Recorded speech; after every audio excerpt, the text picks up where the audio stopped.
দুনিয়াতে এখন সবাই স্বার্থ নিয়ে চলে। তাই আপনি এই দুনিয়াতে অনেক বেশি যদি নরম হয়ে থাকেন, সবাই শুধু আপনাকে বলে যায় কিন্তু আপনি কিছুই বলেন না কাউকে, সহ্য করেন, ধৈর্য ধরেন, কান কালা করে রাখেন, চোখ থাকতেও দেখেন না, মুখ থাকতেও বলেন না, পিঠে একটা ছালা বেঁধে রাখেন। এমনভাবে চললে সবাই আপনাকে পেয়ে বসবে। এভাবে আপনি নরম হয়ে চলবেন, আপনাকে প্রতি জনে জনে ভেঙে দিয়ে যাবে।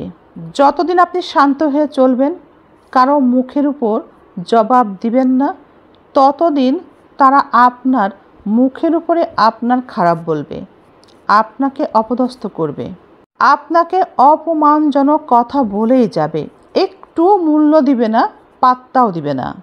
যত বেশি আপনি ধৈর্য ধরবেন, সহ্য করবেন, মেনে নিতে শিখবেন, তারা পার পেয়ে যাবে এবং আপনার সাথে বারবারই একই খারাপ আচরণই করতে থাকবে।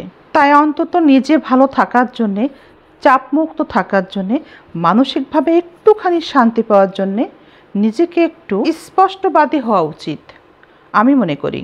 পৃথিবীর সব কিছুর সাথেই আপোষ চলে, কিন্তু নিজের আত্মসম্মানের সাথে আপোষ চলে না। তাই মাঝে মাঝে একটু স্পষ্টবাদী হওয়া উচিত। একটু একটু স্পষ্টবাদী না হয়ে যদি আপনি ভালো মানুষ হয়ে থাকেন এবং শুধু কথা শোনেন, কথা হজম করেন, নরম মনের মানুষের ভূমিকা রাখেন, তবে তাতে আপনারই ক্ষতি, আপনাকেই কষ্ট পেতে হবে। তবে বন্ধুরা, সব গুণ সবার মধ্যে থাকে না। কেউ হয় ভীষণ সুন্দর, আবার কেউ হয় অনেক বেশি বিশ্বস্ত। পুরুষকে অবহেলার আগে একবার অন্তত ভেবে দেখো, পুরুষ যদি তোমার অবহেলার কারণে একবার জেদে বসে, তবে সে রাজার রাজত্ব ছেড়েও বেরিয়ে আসে। ভাই বোনেরা, ভালোবাসার মানুষ তাকে বানাবেন যে আপনাকে দুনিয়া দিয়ে ভালোবাসে। কোনো কারণে, কোনো অজুহাতে কখনোই সে আপনার হাত ছাড়ে না। মনে রেখো, বেঁচে থাকলে তো বদনাম হবেই হবে, কারণ প্রশংসা তো মৃত মানুষেরই হয়। যেমনভাবে মানুষের থেকে মানুষের স্মৃতি অনেক বেশি আপন হয়। মানুষগুলো আমাদের জীবন থেকে, এই পৃথিবী থেকে হয়তো চলে যায়, কিন্তু স্মৃতি আজীবন থেকে যায়। কোনো কিছুই পরের জন্য রেখে দেবে না। পরে কফিটাও ঠান্ডা হয়ে যায়, পরে দিনটাও কিন্তু রাত হয়ে যায়, পরে নিজের মানুষের প্রতি আগ্রহ হারিয়ে ফেলে পরের মানুষের প্রতি আগ্রহ বেড়ে যায়, পরে মানুষ বুড়ো হয়ে যায়, পরে আফসোস করতে হয় যা কিছু সম্ভব ছিল তা কেন করা হলো না।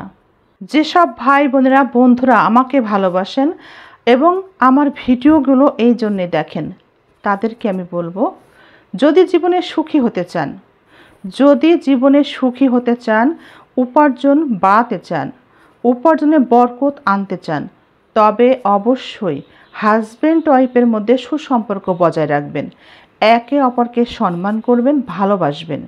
এর বিকল্প কোনো পথ নাই এবং সাথে পরিশ্রম করতে হবে।